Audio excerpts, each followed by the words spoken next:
Bonjour et bienvenue sur l'espace dédié au site mécaniqueuniverselle.net, l'espace qui se propose de démontrer que l'humanité est inclue dans un principe d'évolution qui la conduit vers son ultime perfection. Alors il reste quelques siècles d'évolution sans doute, peut-être 2, 3, 4, peut-être 10 siècles d'évolution, peut-être un siècle seulement. Tout dépend de la façon dont va se dérouler la suite de l'évolution. Mais selon ma théorie et mon analyse, on ne peut pas ne pas aller vers cet état de perfection. C'est quelque chose qui nous y entraîne depuis l'origine de l'humanité, en réalité. Depuis qu'on s'est séparé des autres primates pour devenir cette humanité, eh bien on s'est mis en route sans le savoir. Tout ce qu'on a construit, tout ce qu'on a fait, tout ce qu'on a fait progresser, nous conduisait à cet état d'ultime perfection dont je parle. Cet état d'ultime perfection, c'est techniquement, c'est le paradis en somme. Voilà, on construit le paradis pour nos frères humains, pour nos descendants, pour nos enfants humains qui viendront après dans 2, 3, 4, 5 siècles. Alors le paradis, c'est comme chacun peut l'imaginer, c'est-à-dire la paix universelle, la fin des frontières, un fonctionnement totalement universel, un fonctionnement totalement écologique où l'homme n'a plus aucun impact négatif sur la planète ni sur lui-même, un homme entièrement pacifié, donc plus aucun homme qui ne représente un danger pour autrui, donc plus aucun homme qui serait un loup pour l'homme. Donc c'est vraiment la totalité de l'ensemble humain qui doit atteindre cet état. C'est pas une partie, c'est pas un groupe humain, c'est pas une communauté au détriment des autres. C'est impossible. C'est vraiment l'humanité dans son ensemble. Si une partie parvenait à cet état de perfection, admettons une communauté particulière arrive à cet état de perfection,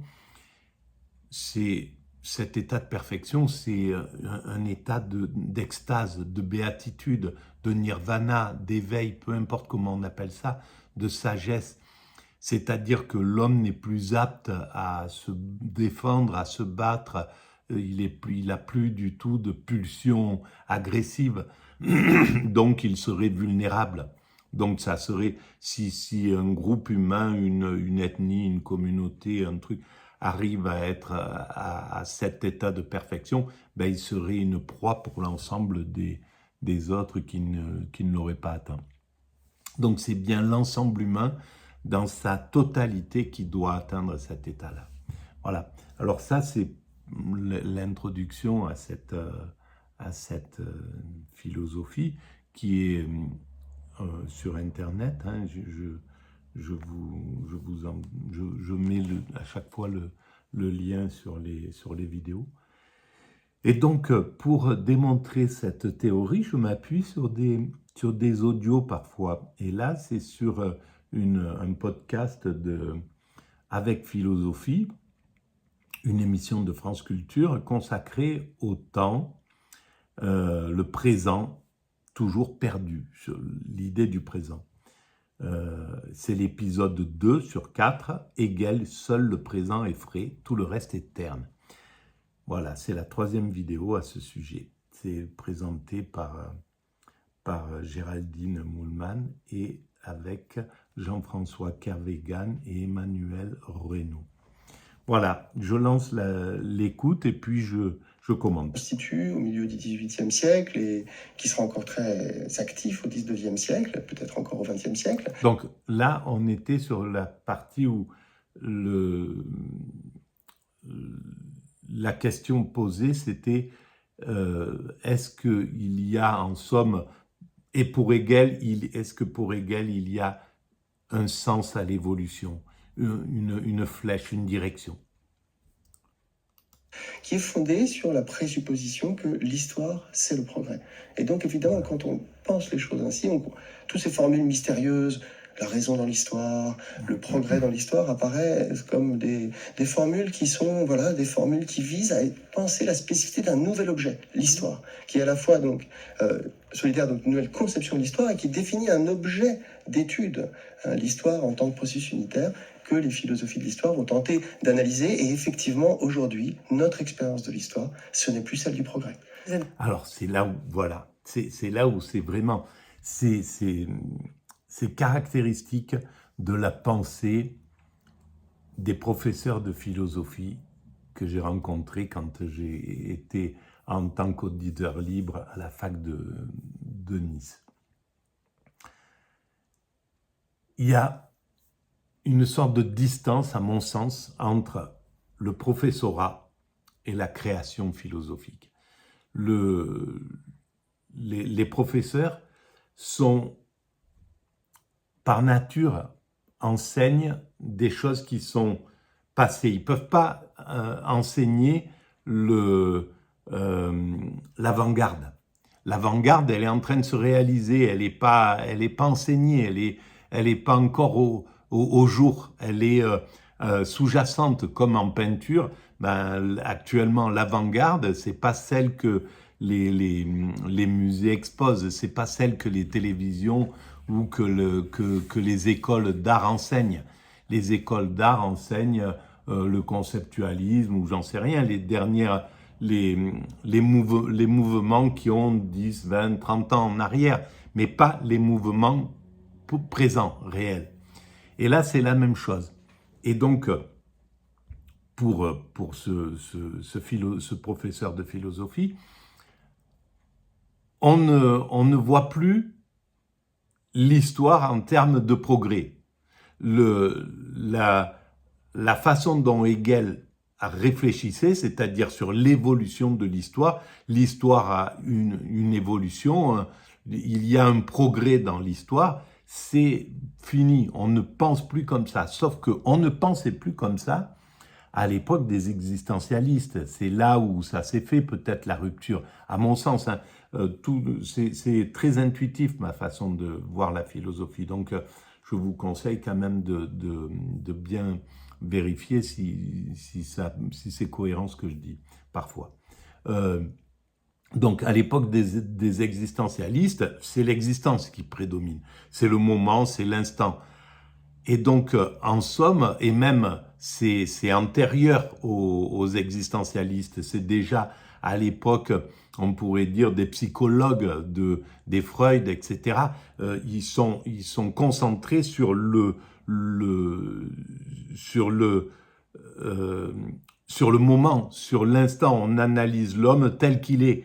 Pas le progrès, l'idée du progrès, on l'a écarté. Et on l'a d'autant écarté qu'il y a eu la Shoah, qu'il y a eu le nazisme, qu'il y a eu la guerre 39-45 et puis la guerre 14-18 avant, qui ont montré du progrès une image désastreuse. Donc l'homme ne pouvait plus considérer le progrès comme positif. Et aujourd'hui, on pourrait dire qu'on est à peu près dans le même cas de figure. Le progrès, on a vu qu'il nous a amené à maltraiter la planète, qu'il est, etc., etc. Mais c'est qu'un passage de l'évolution de l'humanité. L'humanité va retomber sur ses jambes, elle est en train de vraiment lutter contre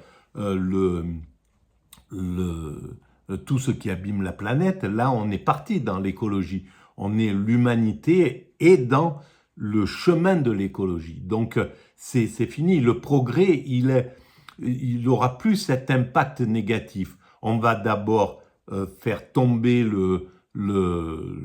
l'idée de profusion, l'idée d'obsolescence, l'idée de gâchis, l'idée, etc. Tout ça, c'est fini. C'est derrière nous. Même si on est encore dans ce moment-là, parce que il y a la rémanence de l'évolution. On ne peut pas changer.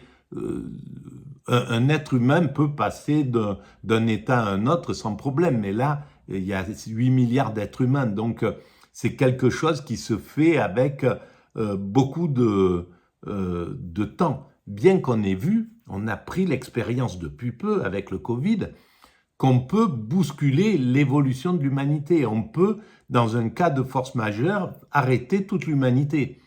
Donc, l'idée de progrès comme ça, de profusion d'objets, etc., c'est quelque chose qui est en voie d'extinction.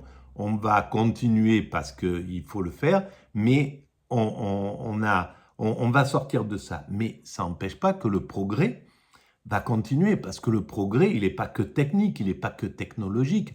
Ça va être peut-être un progrès moral, un progrès social, un progrès éthique, un progrès spirituel qui prend le relais.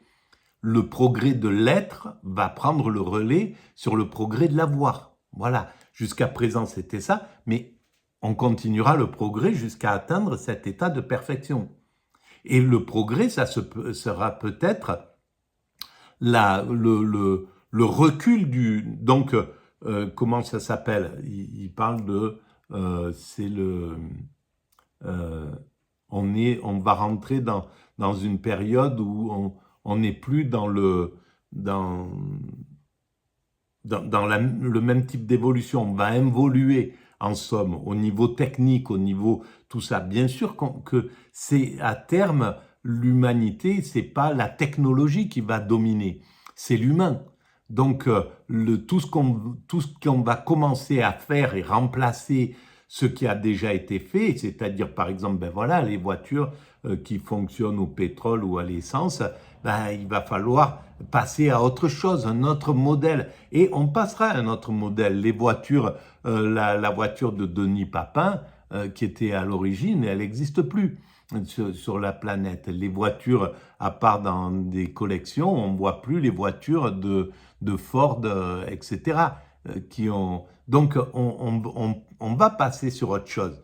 Il y aura, voilà, ça sera des moyens de transport qui n'auront plus rien à voir. Dans un siècle ou 2 siècles, on a fini avec ça, avec ce qu'on vit là.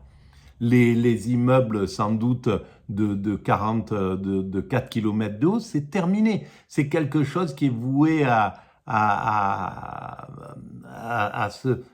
disparaître. Ça sera à l'échelle humaine. Peut-être que les maisons seront incluses dans le paysage, rentrer avec, voilà, avec un peu sous terre, un peu sur terre, je ne sais pas. Ça sera comme ça. Peut-être que qu'on ira, et je pense que c'est ça. Et on ira vers des structures de 5-6 000 habitations, voilà, donc des petits villages comme ça qui seront tous reliés de manière super, un tissu mais mondial, quoi, hein, voilà, avec des liens qui se feront pas en voiture mais à pied, en vélo, voilà, ou d'une autre manière, sur quelque chose de totalement écologique. Et tout sera mis en commun. C'est l'avenir, à mon avis. C'est-à-dire que la maison, elle appartiendra à la communauté humaine. On arrivera, on sera des voyageurs, on vient, on s'installe, il y a tout ce qu'il faut. Voilà, on aura dépassé l'argent, on aura, etc., etc. Donc, évidemment, il y a une question de reflux qui doit se faire. Ce reflux, il est nécessaire. Voilà. Bon, j'ai encore outrepassé le truc, mais bon, ça fait partie de... On continue. D'accord, Jean-François Kervégan, que Hegel est devenu vraiment difficile pour notre temps. Voilà, alors Hegel est devenu... Manifestement, c'est le cas, mais... Hegel est devenu difficile sur l'idée de l'histoire, sur l'idée de l'évolution de l'humanité. Mais on va revenir à ça, évidemment. J'aimerais apporter une petite nuance à ce qu'a dit Emmanuel Renaud, parce que, bon, Léo Strauss, dans un livre... Philosophe du XXe siècle. Philosophe du XXe siècle, dans un livre important et qui a eu un très large écho, Droit naturel et histoire, explique que Hegel est l'incarnation et le promoteur de ce qu'il nomme, avec beaucoup de... pas de mépris, mais de méfiance, l'historicisme. Et donc, Hegel est bien sûr, à sa suite, Karl Marx, parce que pour Léo Strauss, il s'agit en fait de dénoncer le cours qu'a pris la pensée européenne depuis la modernité, mais en particulier depuis que l'histoire est devenue un thème central. Hegel est le fondateur de l'historicisme et par là même le père de toutes les erreurs fondamentales que nous avons commises et qui conduisent notamment au totalitarisme. Alors, donc, voilà. Donc, là, c'est vraiment injuste, à mon sens. D'abord, on ne peut pas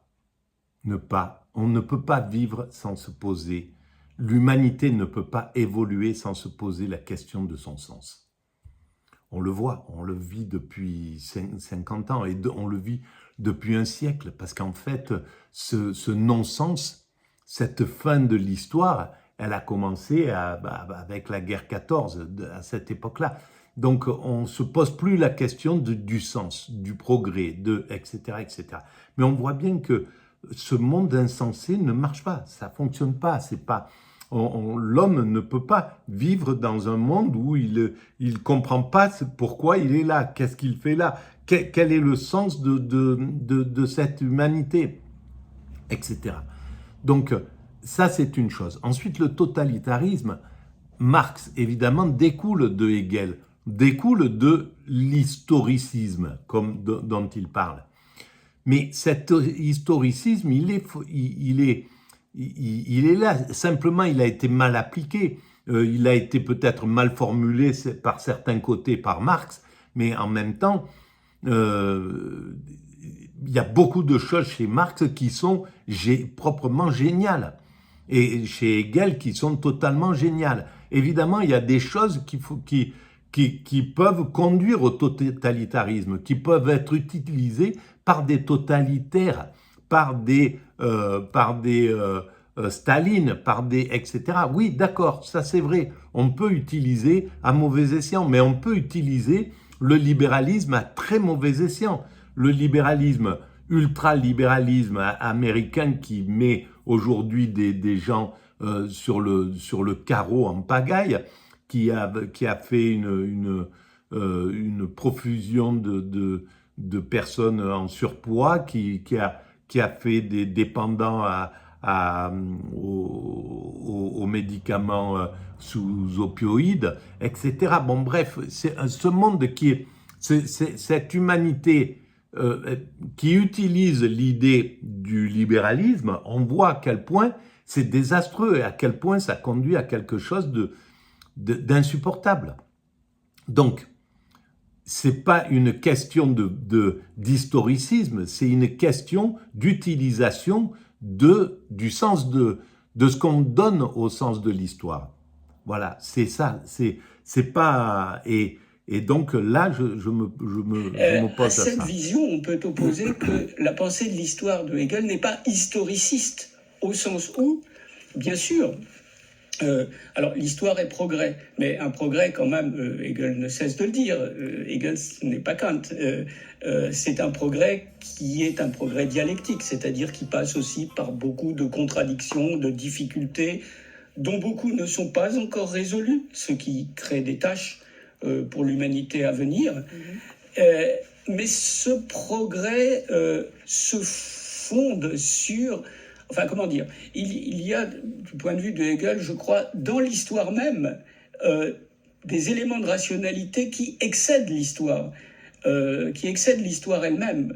L'esprit, c'est ce qu'il appelle l'esprit. Ce qu'il appelle l'esprit, oui, l'esprit qui s'objective et s'incarne dans l'histoire, mais qui, d'une certaine façon, outrepasse l'histoire. Hegel a écrit un livre qui s'appelle « La science de la logique », dans lequel, enfin qui est un peu ça, si vous voulez, sa philosophie première ou sa métaphysique, dans lequel il aspire à rien moins qu'à définir les structures, alors pour le coup intemporelles, de la pensée.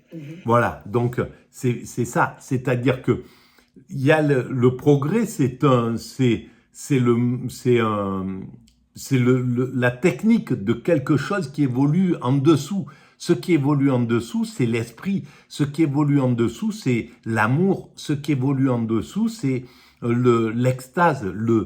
C'est ça qui fait le moteur de cette évolution. Alors que c'est ça qui progresse quoi qu'il arrive. Et c'est pour ça que Hegel parle de l'esprit, c'est l'esprit qui va vers son ultime perfection, qui va vers l'extase en réalité. Donc, il parle pas du progrès technique. C'est pas, on ne travaille pas pour le progrès technique. On n'est pas là sur l'humanité. Les êtres humains incarnés sont pas là pour arriver à faire que la perfection technique. La perfection technique et puis eux souffrir. Voilà, non, c'est la perfection psychique, la perfection philosophique, la perfection corporelle, la perfection incarnée, c'est-à-dire l'extase, le senti, le bonheur. C'est ça qu'on fait évoluer, qu'on conduit à son ultime perfection. Voilà. Et c'est ces structures de la pensée qui viennent nourrir, innerver le monde, en quelque sorte, et que le philosophe peut mettre à profit pour analyser l'histoire, le présent, et y découvrir les traces d'un avenir possible. Au fond, l'outil du philosophe qui est sa raison, il a tout compris. il la trouve, cette C'est chose-là, curieux que cette substance, pourrait-on peut-être dire. les philosophes Dans actuels, l'histoire, donc il y a une capacité extraordinaire du philosophe à penser le passé, ça c'est sûr. Son vrai défi, c'est avec cet outil, quand il a compris la logique de l'histoire, de penser le maintenant, qui n'a pas encore été pensé, qui n'a d'ailleurs pas encore donné tout ce qu'il pouvait donner, c'est cela, Jean-François et Cavalier? même l'avenir, Oui, oui, tout à fait. Alors, même on va l'avenir. justement analyser ce point de près, car c'est tout un vocabulaire là aussi chez Hegel qui se met en place. L'idée qu'il y a un noyau dans le présent, sous l'écorce, le noyau de la rationalité. Alors, je vais arrêter trouve là cette sur ça. Le noyau sous l'écorce. Il y a un noyau. C'est ça le noyau. C'est l'amour, en fait. C'est l'extase. C'est la sensation. C'est le bonheur. C'est ça, en fait. Le noyau, c'est ce qui nous relie. C'est l'essence. Le noyau, c'est l'essence de tout ce qu'on ressent. Quand on est en état d'extase, on le doit à ce noyau qui est Dieu, qui est le principe qui est à l'origine de l'univers. Cette chose immatérielle qui est à l'origine de l'univers, dont on ignore tout encore, mais qu'on déchiffrera, que l'humanité déchiffrera, cette chose qu'on appelle Dieu, c'est cette énergie, ce truc qui est dans les particules élémentaires, qui constitue le quark, le boson de Higgs, qui constitue toute la matière, mais de façon immatérielle. Cette immatérialité qui constitue la matière, c'est ça qui est le noyau, l'essence de ce qu'on vit quand on est dans l'état d'extase. Dans l'état d'extase, on incarne cette essence-là. On est le fruit de cette essence immatérielle. Voilà, incarné. Et donc, on représente cette puissance, on représente le divin. Donc, on est divin dans l'état d'extase. On est la réplique, on est l'incarnation du divin, en fait. L'incarnation du divin, voilà. Et c'est pour ça que c'est pas idiot quand le Christ dit « je suis l'incarnation de Dieu », en fait. C'est ça. Donc la religion, elle a compris ça. Et la religion, toutes les religions ont compris à leur façon. Là, c'est pour le christianisme, on voit un point, mais c'est pareil avec le judaïsme, il a compris les choses, sauf que la façon d'expliquer les choses sont spirituelles, donc on peut ne pas y adhérer. Il faut avoir vécu cette sensation pour y adhérer. Et c'est pareil pour l'islam qui a compris aussi, et c'est pareil pour l'hindouisme, et c'est pareil pour le bouddhisme, et c'est pareil pour le taoïsme, et c'est pareil pour les sociétés traditionnelles, les religions traditionnelles. Elles ont compris une mécanique intime dessous, ce qui est dessous et qui est lié entre l'immatériel et l'incarnation. Voilà. Je vais arrêter là pour cette vidéo. Merci de votre écoute. Si vous pensez que ça a un peu d'intérêt, que les gens sachent que nous allons vers notre perfection, vers cet état de perfection, vous pouvez mettre un pouce, vous pouvez vous abonner, vous pouvez envoyer le lien à vos amis, vous pouvez laisser des commentaires, tout ça augmente la visibilité du site. Et puis vous pouvez aller visiter la mécanique universelle, le site originel qui a été créé il y a 25 ans, 24 ans. Merci, à très bientôt, au revoir.